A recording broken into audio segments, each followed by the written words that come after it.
Hello and welcome to the Leckiju Lounge. This is your host Lex, and as my brother would always say, let's talk a pella.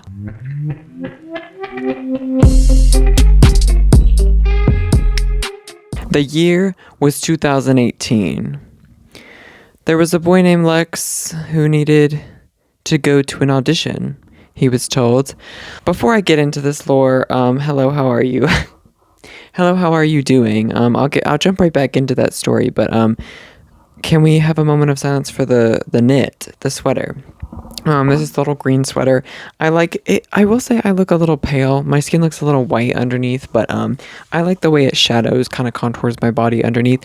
And then I'm kind of matching Mr. Frog here, which was crocheted by my sister-in-law. Her Instagram is milf.made. On Instagram, she does all kind of crafts. She paints, she bakes, she crochets. It's amazing. I have a lot of her artwork and stuff, creations in my room. Just a small plug. So let's get into it. Back in character. The year was 2018. I had to attend an audition in, I believe, November of 2018, which was for a place we called the South Carolina Governor School for the Arts and Humanities, or as students said was SCGSAH, also known as SCGSA. That was like a commonly said thing. So this was an art school, also boarding school for high schoolers. And I was auditioning, but I was supposed to attend the 2019 to 2020 semester, right, as a sophomore. Keep in mind, I had been homeschooled my entire life before this, as well as my two brothers, except my oldest brother did attend this school as well, and he's 7 years older than me, so he went as a junior and a senior to this school. And basically, you can go, there's like 5 different arts, all right? Let me break down the school for you. This is in South Carolina, okay? It's an art school. They allow dancers, which is what all 3 of us went as, musicians, which means you could be a singer, you could play an instrument. Really, they literally had like every aspect of an orchestra, okay? Then they had visual artists, which was people who, they did painting, sculpting, photography, honestly, really cool stuff. They also did creative writing there, and which I couldn't really explain to you what that is because I genuinely don't get it myself. And I didn't know a lot of people who were creative writers. And then drama students, which is like actors. They also did sing. And then we had academics. So you did academics during the day. Then everyone had lunch. Then everyone went to their, different arts. And the campus is really beautiful there. I will say that. And every art has its own division. Like we had 3 dance studios because sometimes we would split things as sophomores, juniors, and seniors in the 3 studios. Sometimes we'd have boys in one and like different things. But yeah, I went as a sophomore is what I was auditioning to attend because if you were a dancer or a musician, you could go as a sophomore. Otherwise, you had to be a junior and senior. So we were like all the youngest people. Actually, I was the very youngest person at this school. Like at the time, because I was super early in my grade. I had turned 14 in the summer of 2019, and I was going to attend in the fall. So I was 14 the whole time I was there, and everyone else who was sophomores were like 15, some even 16, and I was just pretty young with everything. But keep in mind, yeah, like I have been homeschooled my entire life before this, and my brother was going to go with me, which is fun because he's only 2 years older than me, but he was only 1 grade ahead of me because I skipped 8th grade. I like crammed all the stuff in 7th grade. And I think part of that was just because I didn't need to spend the time on it if I could do it all in 1 year. And then part of that was also, I think, planning for Ephraim and I to be able to go to Governor School together. And that was nice because him and I had lived together, like we always shared a room growing up. And so we decided you can like request a roommate, right? So we were like, gonna live together. And it's just like, that is one level of security that I'm very thankful for, because getting thrown in and like not knowing anyone, not knowing a roommate sounds terrifying. I think not. Having suite mates is enough scare, which is like the people you share a bathroom with, because the way the dorms are there is like two people, a connecting bathroom, two other people. And I don't like sharing a bathroom with strangers, that's for sure. I will say what I liked about that was we at least had our own sinks in our own side and mirrors. So you could at least like not share a sink with someone. You could like wash your hands, whenever you wanted.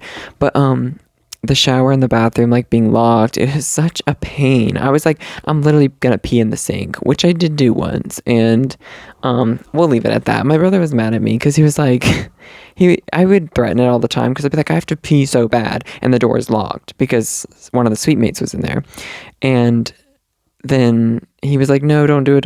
I don't know why, because I'm like, I'm gonna have the water running. I'll clean the sink immediately after. Like, we had bleach, we had Clorox, like. But I really only had to do that once, which was kind of a funny time. He wasn't like mad about it, but he was kind of coming off of being bad, germaphobe. So I think, that had to do with it too. And also, yeah, it is kind of messed up. I shouldn't have really been doing that. But as far as our living situation, it was fun. I enjoyed living with him because it's also like, you're young and you want freedom and like you want to experience living on your own. It's kind of like college but earlier, and me being 14, it's kind of like a college experience, but you're 14. So I mean, when you think of it in your head, it sounds terrifying to think of high schoolers but treat them like college students, but also you can't legally, because like we were in Greenville, South Carolina, so it was downtown was right across, like there was a park in between, and then downtown Greenville, and like they would allow us to go out. I mean, of course you had a curfew. Sophomores curfew was earlier by an hour, and it's like you had to be in groups of 2, and for sophomores they had to be in groups of 3 to go downtown, like sign out. I mean, the system worked, I think, for the most part. Of course people like would sneak out and stuff like that, but I actually never did that. I never tried to sneak out. Like, I always signed out. And there were times where I believe our curfew was 8 and the juniors' curfew was 9. And I remember like us being so far from campus, and it's like, we have 15 minutes to get back. And I remember running. Like, this happened so often. We were running, booking it to get back. But it was fun times. Really, we went to Starbucks. We would like sometimes vlog going downtown. Like, it was fun all in all. And I do feel kind of bad because my brother had not a good experience. He talks about like it was not a good time for him, and he was like in the room a lot, which I do feel kind of bad. I think we had always been best friends, and we were still best friends during that, but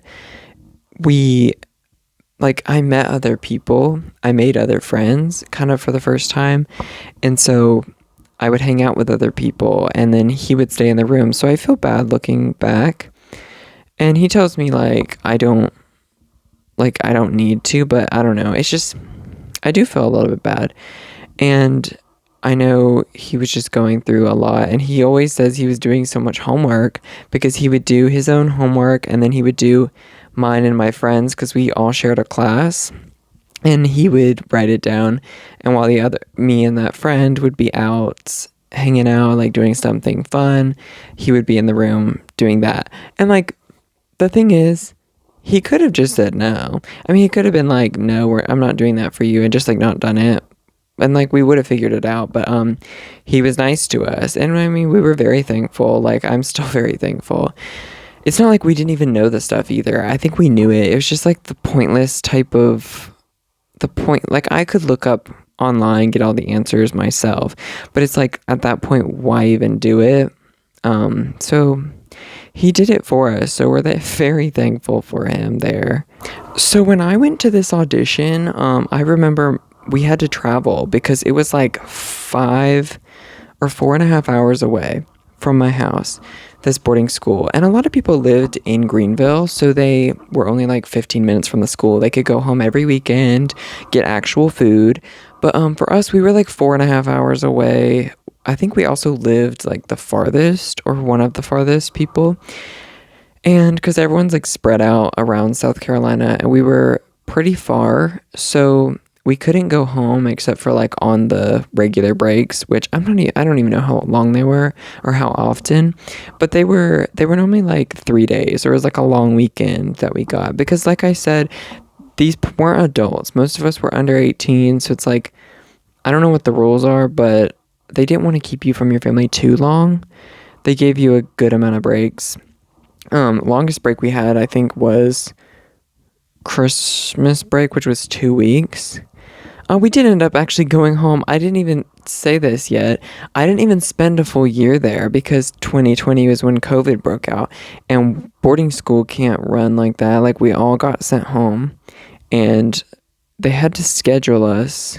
It started with a long weekend, and then they were like, oh, you're not coming back. But then you do have to come back because your dorm's full of all your stuff. So they had to schedule times and little time slots that you could go in and unload all of your stuff. You had to wear gloves and a mask, and it's like your family, which I'm glad that my brother and I were roommates, because it could just be us in the room. We didn't have to like navigate a roommate that we didn't know. So yeah, we had to go in, clear out all of our stuff, come home. But back to this audition. This audition we had to do, the teachers, I know the teachers there because they knew my older brother who went there, and I had met them all. They knew that me and my brother danced, and that it was kind of the plan for us to go there all along because my brother went there. But Ephraim and I are not the best when it comes to like, keeping a happy mood. So we weren't very happy. I mean, I tried to fake it, but having to go in an audition, I hate a ballet audition. It's just like stressful, it's achy. So I auditioned, and we knew we were gonna get in. That sounds like I have a big ego, but literally any guy who auditions for dance there gets in. Like, you don't have to be good, you don't have to be special, that's just the tea. Because they don't have any guys. Like, it's so rare to have guys in dance. The year I was there, we had a lot in the dance department, and that was 6 people. And that's 1 senior, 3 junior dancers, 2 sophomore dancers. That was it. And that was like the most guys they've had in a while. And COVID happened, so they didn't even get to have a full year with all of them, which is really sad. But yeah, the new people was just me, my brother, and another sophomore guy who ended up being really close friends with me, and the other dancers were all already there.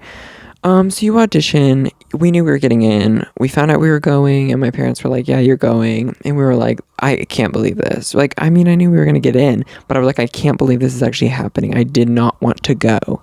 Neither did my brother. We were very upset about it, but it is what it is. You get over things like that. And so the summer before, I remember they assigned a summer reading. I won't even talk about that. It was a really terrible book, whatever. We get there, and I hate the feeling of moving in and like starting anything new, but that's like a big change because you actually have to move your stuff. Like, it's basically like going into college, but you're 14. So like, you buy stuff to live in a dorm apartment situation, and then you say goodbye to your parents, and then the first day is basically like orientations and stuff. It's like a Sunday, and then that was fine. But again, I'm glad that Ephraim was there because I didn't talk to anyone new. I just talked to him, and at least we had each other and we're there for each other.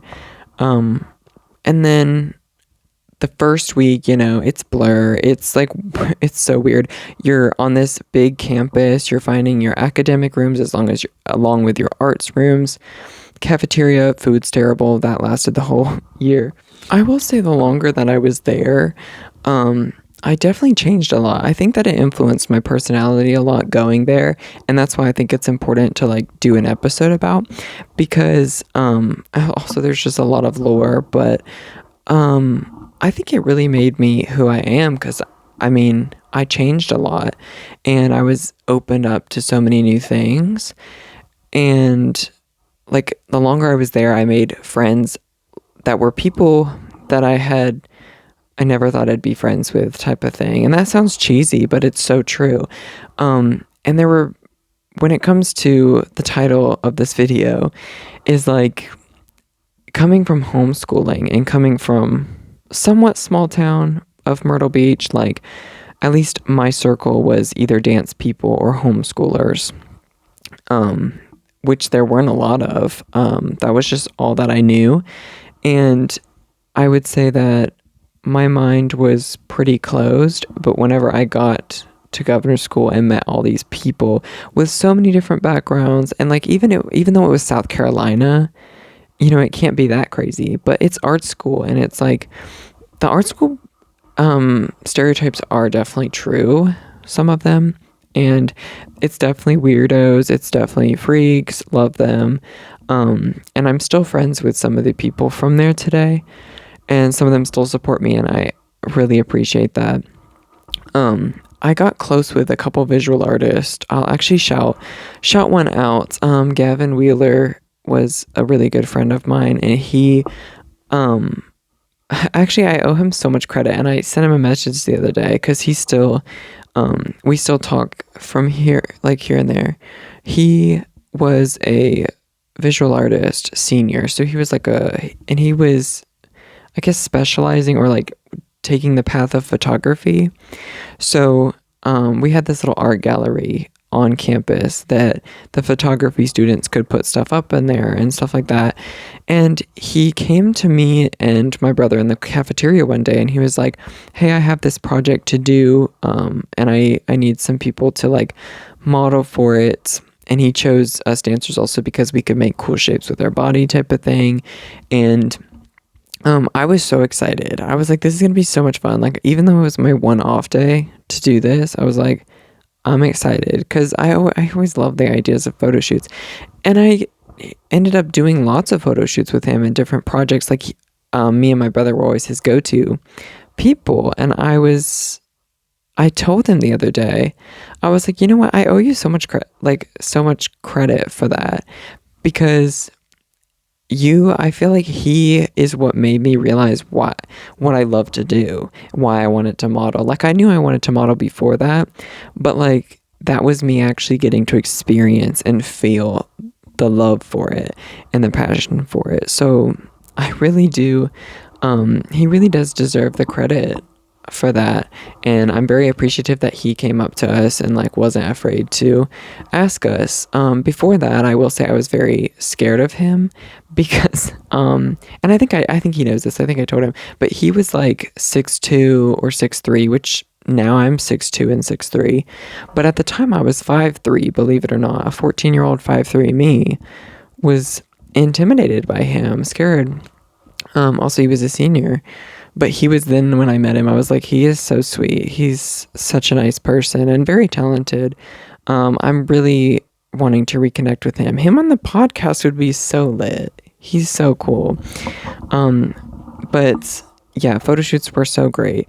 As far as dance actually goes, like doing my actual art I was there for, I did not enjoy it. But I will say, I did kind of eat that up. We had this evaluation that took place actually on Halloween. I know, scary. Every level had a dance evaluation, but the boys was separate. So the senior guys, junior guys, and sophomores were all together. So we basically had to memorize a whole class, perform it in front of all of the dance department students, and also all of the teachers. And that was cool. I really ate that up. I felt so proud after because everyone was telling me that was like the first time everyone had seen me dance. And they were like, everyone was calling me a prodigy. I was like, oh my God, I'm eating. Like, this is so slay. And everyone was like really hyping me up after because I did remember all of it. Like, I did do well. And that was a pretty good memory, like as far as dance goes. And the performance we did was in fall. We did like a fall show and a spring show, although the spring show got canceled because of COVID, but the fall show was fun, I will say that. And about the canceling stuff, it was really sad because when we got sent home, we didn't get to do prom, which was like I was told was very lit there. I was actually on the prom committee, so, and guess what? We all voted on a theme, and I put in the theme Disney, and like I explained my theme. We ended up going with my theme, and I was a sophomore. The theme I put in, we ended up going with, and then it didn't even happen. I was mad about that. And I had a prom date too. That was the only year I got a prom date. The other years I went stag, but instead I had to go stag that year because we were all at home and on Zoom. So mad about that. The girl I asked to go to prom with was my chemistry partner, who was also a dancer. She was a junior, but she was my chemistry partner, and we were really chill. At first I thought she hated me and she thought I hated her, but then we became like besties. I love that. I love that enemies to lovers. So the moment I'm pretty sure that everyone is most awaiting is I did have somewhat of a gay awakening there, which happened because, well, one, like I said, I made a lot of friends who were gay and like, or just queer in general, and I had never really met them before, especially kids who are like my age, or teenagers rather, who are like young and already having those experiences. So it was very culturally shocking because my life growing up before that, I was told that those people were like bad, evil. Evil is so crazy, but I mean, it's true. Like I was just taught that that was wrong and that was a choice that you're making, right? The usuals. And so then whenever I got there and I met all these people, I was like, you know what? These are good people. Like, these are my friends now. And like, I love these people. So I'm like, they can't be bad. They can't be evil. And I think that was a big, like, mind opening part of it. And something that like made me realize later on that I'm like, I don't hate that part about myself. Like, it's not a bad thing. So that was helpful. And then another part of it was, I guess, more like the physical attraction part of the awakening was, I had this crush on this girl. I had a crush on 2 different girls while I was there. And like, I was friends with both of them. And so one of them, I did tell her, and I was like, hey, like, this is how I feel. And she was like, I think we should stay friends, whatever, which we did stay friends, which is good that it wasn't awkward after, or for me, it wasn't. And like, we're chill. But this other girl, I didn't tell because she was, in a relationship with a guy. All these people are dancers, by the way. So yeah. And I realized one day, I was like, you know, I have a crush on this girl, but I have a crush on her boyfriend too. What's the tea? Like, that's me self-analyzing. I'm like, what's the tea? And one of my best friends there was like, I think he explained the term bi-curious for me for the first time. And I was like, oh, I guess so. Like, I guess I'm bi-curious for this guy. And funny how that aged, but yeah, I really, truly, it was me figuring out that I had this crush on this girl and also had a crush on her boyfriend. And I was close with them both. And I wasn't hesitant. I will say, like, when I have a crush on somebody, I'm pretty up forward. Like, I don't know, I guess I'm not, like, super shy about it. I'll, like, say something or, like, let it be known. So for both of them, like, I was always super physical, like, touchy. I would give them compliments. I mean, they know who they are. Like, not that they would watch this, but if they do, they know who they are. And like, there's no denying it. Like, I didn't tell them, but they know. I used to like sit on people's laps all the time and like have people sit on mine when I was just like in the cafeteria mostly, but really anywhere.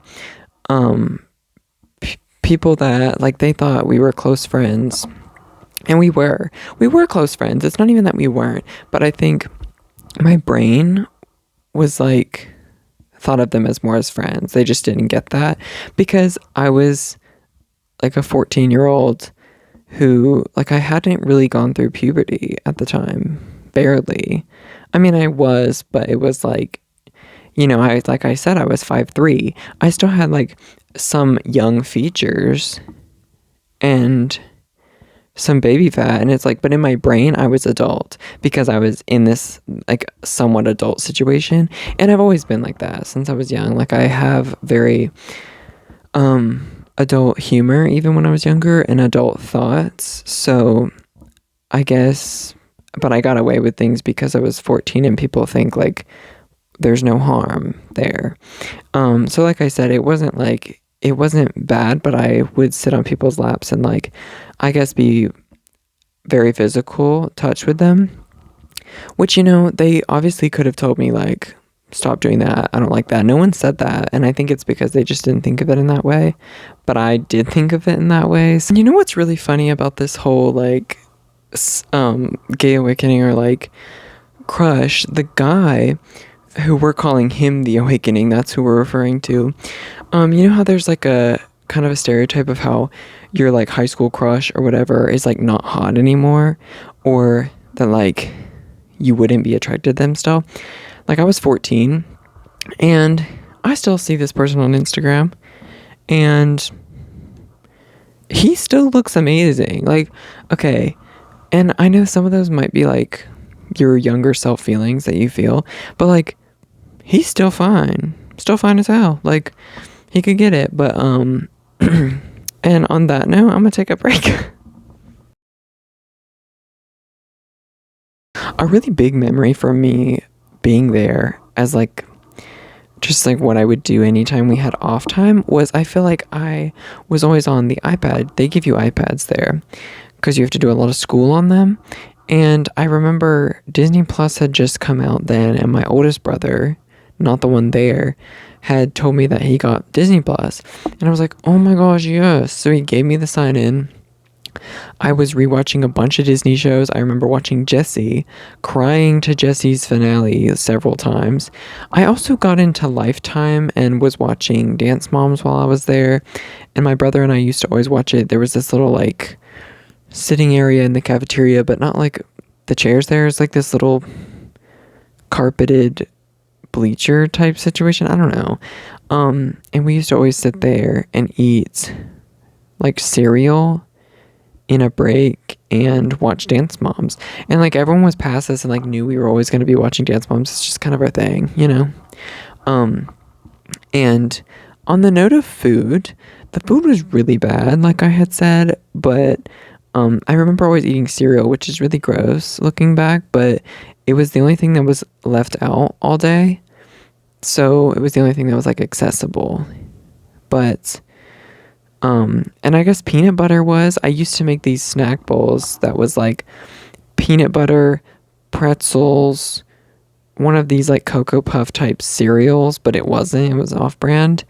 And if they had chocolate chips out there, those went in too. And I would like stir it up. It was like giving protein meets chocolate. Like it was my go-to snack. And other than that though, the food, I don't have any positive memories really of the food. The pasta tasted like peanuts. Like the pasta sauce for some reason had like a peanut undertaste. It sounds nasty. That's something that I couldn't do again. The pizza, nasty. My brother ate way too much of it because he said that's the only thing he wanted to eat, and like it wasn't even good.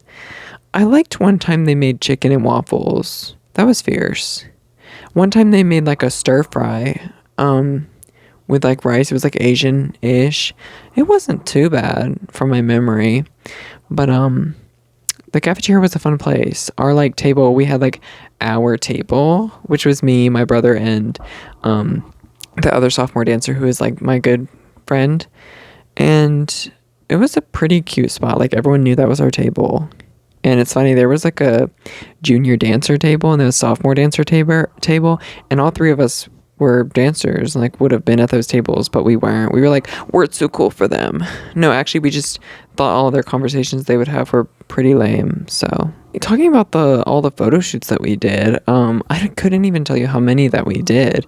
I think I posted them on Instagram because I got Instagram while being at Governor School. I got it on one of the long weekends. My mom was like, yeah, you can have one now, like, because I was like, all my friends have them there, you know.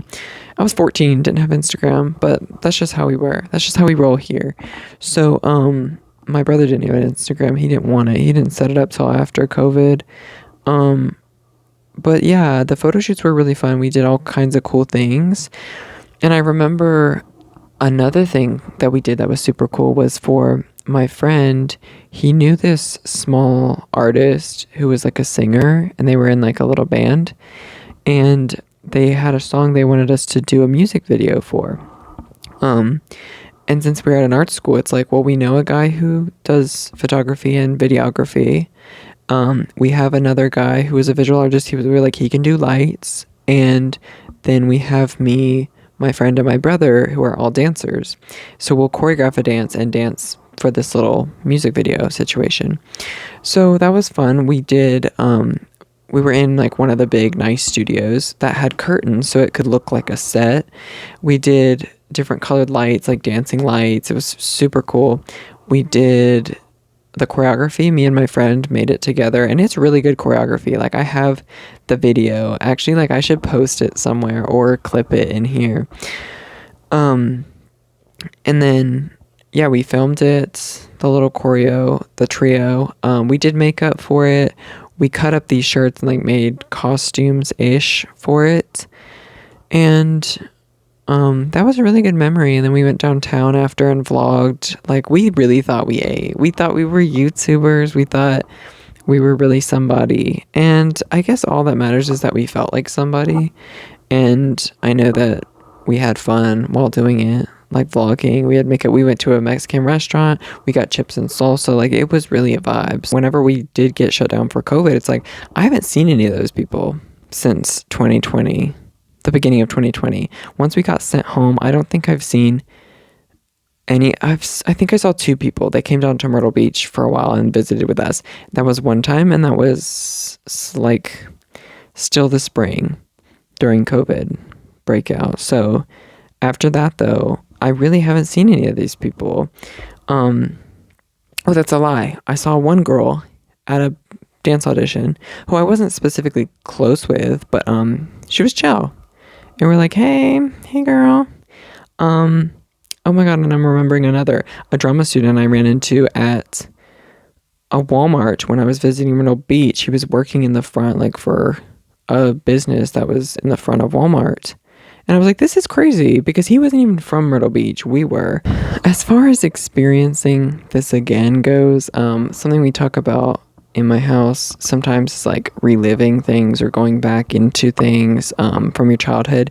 And, you know, I think it would be terrible, but at the same time, I want to do it. There's a lot of things from my childhood I want to do again at my current age, because I know I wouldn't care as much and I wouldn't be as anxious about it because it's not as serious. It wasn't serious back then, but you can't tell yourself, your younger self, that.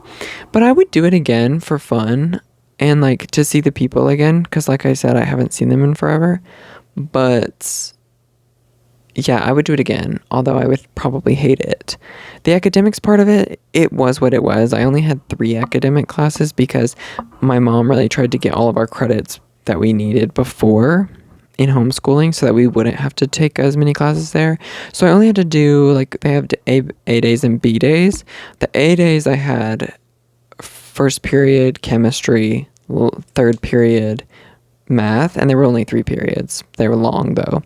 And then on the B day I only had English second period. So those were the 3 classes I did. It was chill. I mean, yeah, it was definitely not too hard. As far as the dance classes go, though, it would be hard to do now. It was a tough schedule, and not good food to provide any energy for you. You also had to get a set amount of gym hours every week and all this other extracurricular type stuff. But yeah, I would like to do it again. End it there. So now we're gonna get into a segment that we call Lekkiju's Cues. I put on my Instagram stories that you can submit questions or advice that you need, anything like that, and I'm going to answer them here on the pod. So the first question we have is, if you get rejected, should you keep trying, move on, or something else? So this one, I'm going to give you kind of like a job application type of situation, or when you're submitting to really any job, or like if I've submitted to agencies and stuff like that. This is gonna be funny, but you shoot your shot, and if you get rejected, I would say wait 6 months, which is normally what they say for jobs, and then after the 6 months, you'll see you can either try again because one, maybe they change their mind, maybe they feel different, or in those 6 months, if you think about it, maybe you don't even like you're not interested in them anymore. Maybe they've changed, maybe you've changed. So it's like 6 months is enough time to really see if you're still available, still interested, and if they are as well, if they've changed their mind. So, because I would say if someone's pretty sure of themselves and they say like, I don't think we would work, or, maybe we should stay friends type of thing, I would say give it 6 months, try again, okay? All right, the next question is, what's the most attractive style? Oh, I love. The most attractive style, I would say, is, for me, obviously this is not like a universal thing. This is just personal. For me, I kind of like, oh my God, I like so many things. I love duality, okay? So this is hard to just choose one thing. I love duality. I think someone who can be like dress very soft boy and like very soft boyfriend code is really cute and simple. But I also think someone who's like kind of got like the grungy, a little punk, a little e-boy, like love that. I would say the one that wins for me is the like grungy, kind of punk, kind of emo, slightly emo look, because the duality there can be that they dress like that, but then they act super soft and sweet and cute. I think that's the thing. So it's like, I love someone who looks really like cold and intense and then is really sweet and loving. Like I love an eyebrow piercing. I like earrings in general. I like black hair. I like all color hairs. What am I saying?